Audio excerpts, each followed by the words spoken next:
Hey guys, what kind of a guy gets up early in the morning, in the nighttime, so we can go shooting? Guilty as charged. Is our shooting conditions for this morning? For long range shooting. Fog, fog, fog, and more fog. Hopefully this will burn off soon and we'll be able to get started. Howdy folks. Today was originally going to be used to do some long distance shooting, but then the fog set in and the day was pretty much done. I arrived here, it was early morning, and I couldn't see. Sun was coming up, couldn't see more than 100 meters. It's burned off now where I can just make out 200 meters. So it's going to be close shooting today. We'll just do a simple comparison between Long Branch, Royal Ordnance Factory, and Savage. Keep it simple. Easy, fast video. Enjoy. Cheers. Here we have a Royal Ordnance Factory, No4 Mk2, physically. This is an Irish contract rifle. This is the very last iteration, or shall we say, generation of the No4 rifle. These particular rifles were actually kind of interesting. These rifles were built, they call them Irish contracts. They were all supposed to go to Ireland. But due to the inception of the FN rifle design for a main battle rifle, they opted to default on the contract and pursue the FN rifle. All of these rifles were then put into war stocks in Greece, and that's where we got this one. About 15 years ago, we pulled this out of Greece, out of the mummy wrap, and the wood, the beautiful beech wood here was very blonde and white. And over the last 15 years, it has darkened considerably as the linseed oil oxidizes on the surface of the wood. These are incredibly well-made rifles. The machining on them is exemplary, and the bolt is just smooth. If it was rough, you could hear it. Right? Absolutely beautiful. It came with a beautiful Mark II vernier rear sight with calibrations up to 1,300 yards. And the wood is extremely resilient. This is beech wood, and it's a bit of a heavier rifle as a result of that. So it's a bit of a compromise. You get absolutely, the most extremely strong stock, but you're going to pay for that in weight. This is not a lightweight rifle. The finish on these is a sun-carite finish, which is basically a baked-on enamel paint. It is very durable and pretty nice on the eye too. And magazines also finished in the same finish. There's also serial number to the rifle. Most of the Canadian rifles were not serialed. The stock on this rifle, the magazine, all of the major parts and components are serialized to the rifle. Long Branch didn't do that. Savage did do that to a certain extent, and so did the Pakistani Ordnance Factory. They pretty much followed the same convention as what Fazerkley has done, the Royal Ordnance Factory. Savage only essentially really marked the magazine that was issued with the rifle. It's also serialized to the rifle, and we'll show you that in a minute. But if you have an opportunity to pick up one of these, you really can't go wrong.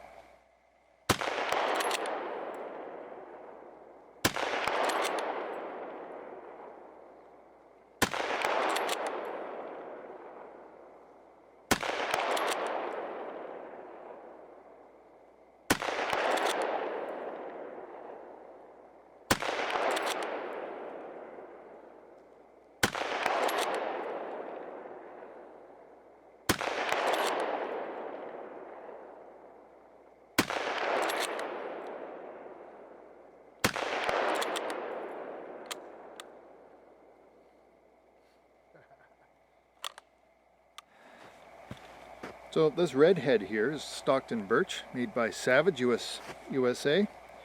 It is marked U.S. property, and this is a Lend-Lease rifle, which means that these were designed and essentially rented or leased to Britain for wartime purposes. That's why they say U.S. property on it. And with the expectation that they were going to get them back at the end of the war. Most of them did not return. But this one here is manufactured by Savage in 1943. It is essentially a new rifle. It is unissued. It is in beautiful condition. It came with a 300-600 yard rear sight, and I've replaced it with a Mark II vernier. But you can see the finish on this rifle is phosphate finish. And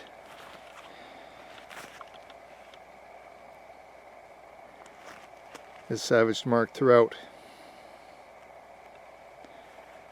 And you can see the magazine is also serial to the rifle.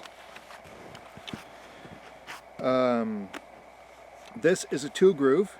The Brits, the Canadians, and the Americans largely made these rifles in 2-groove because there was less steps or materials. It was easier to meet production requirements with a 2-groove barrel. There's an argument as to whether or not a 2-groove is as accurate as a 5-groove. I tend to believe that a 2-groove is less accurate than a 5-groove at from 300 meters out, and that's my experience. I believe that you'll find that the American rifles are of a poorer quality than the Canadian equivalent, and also the post-war British equivalent. Considering that the Americans weren't having bombs dropped on their heads while they manufactured these, the quality is not exemplary. For example, and this is pretty standard of most of the Savages that I've held or shot, listen to the bolt. Now, the British version was much quieter than that. Okay, this is a brand new rifle. And there's tooling marks on the inside of the receiver. It is rougher. It is entirely functional. It's 100% reliable, but the milling is nowhere near as quite as smooth or as nice as pretty much any of the Canadian equivalents. I'd say on par with wartime British No4 Lee Enfields. Remember, these guys were the Brits who were working under wartime conditions. The Luftwaffe was bombing their factories. It's lots of those guys who were working on their milling machines, and they were getting rained on because their factory had been bombed. All the windows were blown out, and there were holes in the roof. So they had to work under those conditions to manufacture these rifles. They did exceptionally well.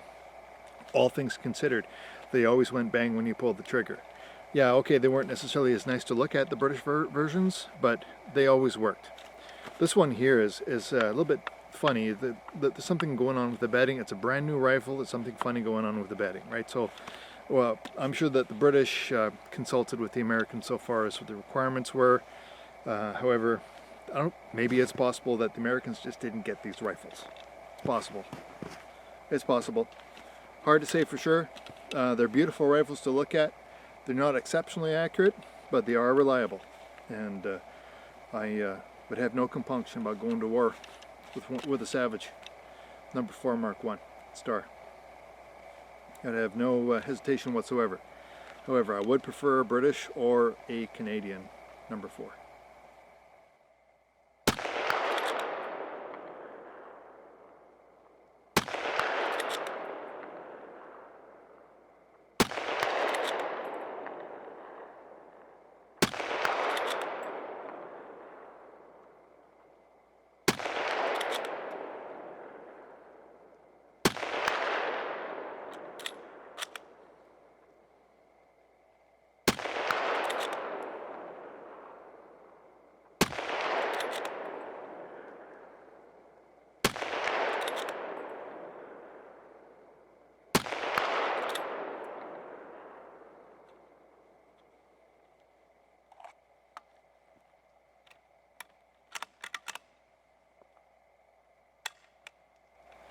Well, because I'm Canadian, I definitely have kind of a warm spot in my heart for the Long Branch. And this is an example right here. This is a 1950 Long Branch. And it is absolutely gorgeous. This thing's probably got 25 to 30,000 rounds to it. And I'm not joking. And I'm still able to punch holes in paper out to 500 meters with consistency, regularity, and that's got to say something about the rifle. This the first 6 inches of the forward of the chamber suffers from pretty significant throat erosion. However, the remainder of the tube appears to be fairly crisp, sharp, and defined, and she still performs. I have personally at least put 10 to 15,000 rounds through this rifle, so I'm a real believer in it. I've never had any issues with it.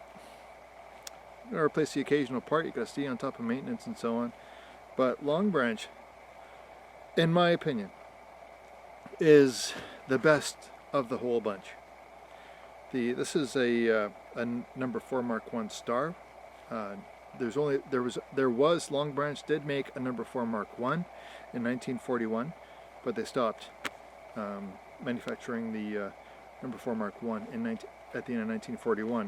1942 onwards, they're all going to be a number 4 Mark 1 star, which means the bolt release is forward on the receiver rather than the plunger system that all the British rifles use. These are great rifles. Great rifles, highly recommended. If you can get one in really good shape, honestly, you're not going to be disappointed. A lot of the Canadian ones that I've seen have had relatively rough tooling marks in the barrel, but it seems to be like rolling the dice. You never really know what you're going to get. I suspect they're all like that. They're all going to be like that. Some of them had bluing on them. Some of them were phosphate finished, and depending on what year of manufacture, they seem to jump back and forth between the two systems of finishing the rifles. But all of them, almost all of them, have a beautiful dark Canadian walnut. Some of them will have maple. That they were stocked in maple. Most of the ones I've seen have been black walnut. And if you see a birch stock on a Long Branch rifle that's C broad arrow marked, then it's probably stocks that were accessed over at the Savage plant. They're brought into Canada and assembled into rifles here. But it's probably birch from Savage, remanufactured into rifles by Long Branch.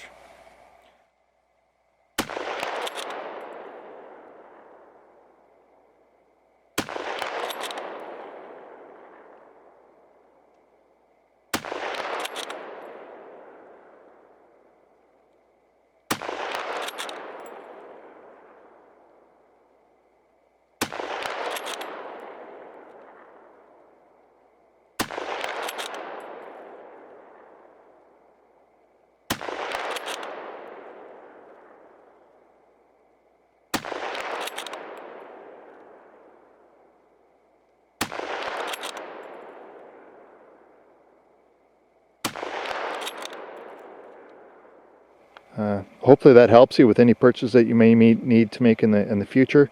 One observation with some of the Pakistan rifles, which are very similar to the rifle you'll see in the middle here, the number 4 Mark II. I've shot a number of those as well, and they quite often will have a tight bore, like a 310 diameter bore. I have had a few punctured primers because there was so much more chamber pressure with the Pakistani rifles. This is another observation, something for you to take into consideration. The barrels are a bit tight when it comes to running pretty much any factory ammunition. You may run into that problem, or you may not. You may get a good one. Depends what you're really willing to spend on these rifles. They are exceptionally expensive now these days. You can expect to pay anywhere from $1,000 to $1,500 for an excellent rifle, which is probably what the Savage below is worth, and probably what the Fazerkli in the middle. The Long Branch on the top, again, it's probably got 25 to 30,000 rounds through it. The two bottom rifles are essentially new. Take all that into consideration, folks. The top rifle is probably $500 max, but it's also my go-to rifle because I know it works every time. Hope that helps. Hope you enjoyed the video, and as always, Maple Leaf up.